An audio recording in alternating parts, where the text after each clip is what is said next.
Mangoba, it always comes down to the question of whether or not the person applying for bail is a candidate for bail and whether their release on bail is in the interests of justice. In this instance, it seems the answer is no.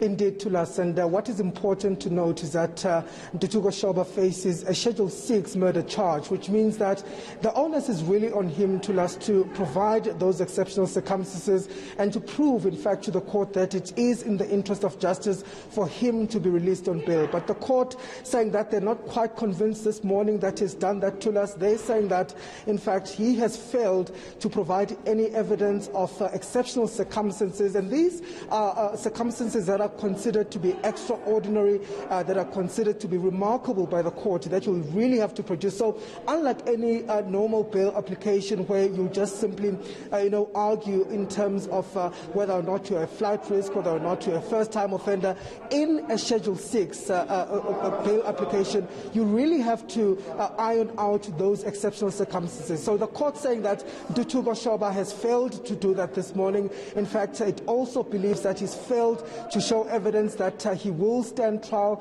if released on bail. But also, you recall to us that last week he made mention of the fact that his life was being threatened from inside of prison. But the court saying that he has not produced any shred of evidence to this effect as to what measures he will take to ensure that his safety is upheld when he goes inside of those cells. So the magistrate saying that he has failed to produce any of those exceptional circumstances. But let me speak to the family now, just to get their quick reaction on what it is they think of this verdict. I'm joined now by Tumsang Katage, who is, of course, Tshegofatso Pule's uncle. Let's start here, Babu Tumsang. How are you feeling as a family? Surely you're elated at this decision. Look, we are relieved.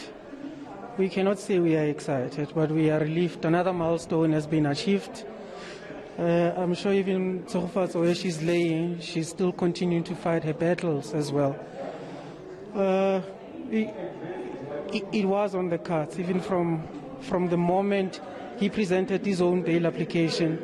There were no circumstances that were extraordinary or for the court to consider. But as a family, we are relieved that the court did not grant him bail. And we are preparing ourselves for the next step, which is to attend the trial.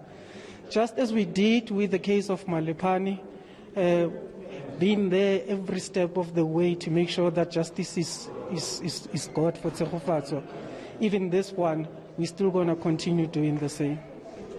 And in terms of Tumisanga, this matter, of course, is going to go on again. How is it on you as a family? I mean, you were a step closer to justice when Malephane was convicted for the murder. But how is it now for the family that you have to go on this long haul again to ensure that there is justice and closure to this matter? The family is emotional, and then it's taxing also psychologically on the family. You might have heard from the court the screams that they were actually shouting against Shoba because of this is the person to whom we entrusted Tshego's life with. We expected that around him Tsego would be safe, around him Tsego would be loved and nourished. But again, the opposite happened. We are here today because of the contract that he entered into with Mr. Malephane to make sure that Tshegofatso doesn't see the day in the light on the actual day that she was murdered. It's a bit of all those negative emotions that are going through the family. More than everything, I think the family would seek more justice to happen, especially against Mr. Shoba. Thank you.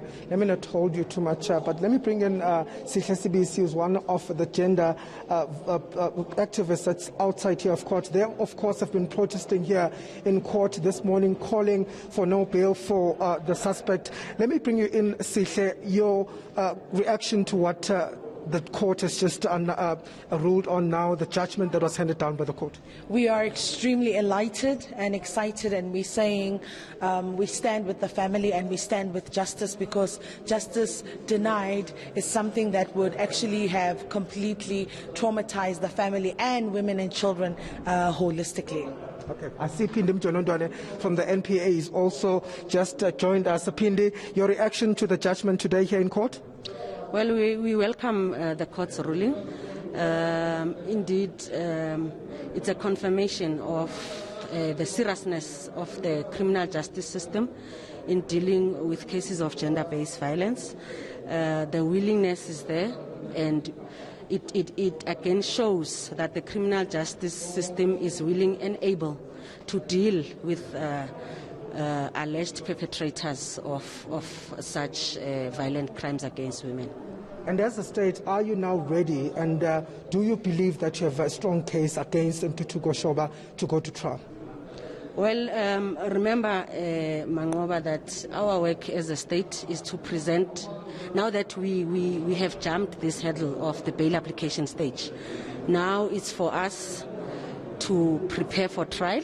Investigations are still ongoing, so we are not yet ready for trial as the state, but our duty is to present evidence in court, prove our case beyond any reasonable doubt, and for the court to then make a determination.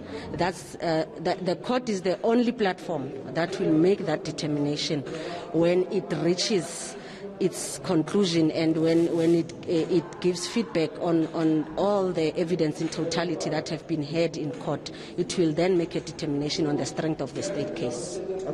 Okay, Phindi, let me hold it there. Thank you for your time. That was Phindi Mjolondwane, who speaks on behalf of the NPA here in Johannesburg. The case, to us, has been postponed to the 26th of March. We do understand that that's when the indictment or the charge sheet will then be handed over to the defense. All right, ENCA's Mangoba Mkhunu there with that update following that bail application by the man accused in the Tshegofatso Pule murder case who's been denied bail.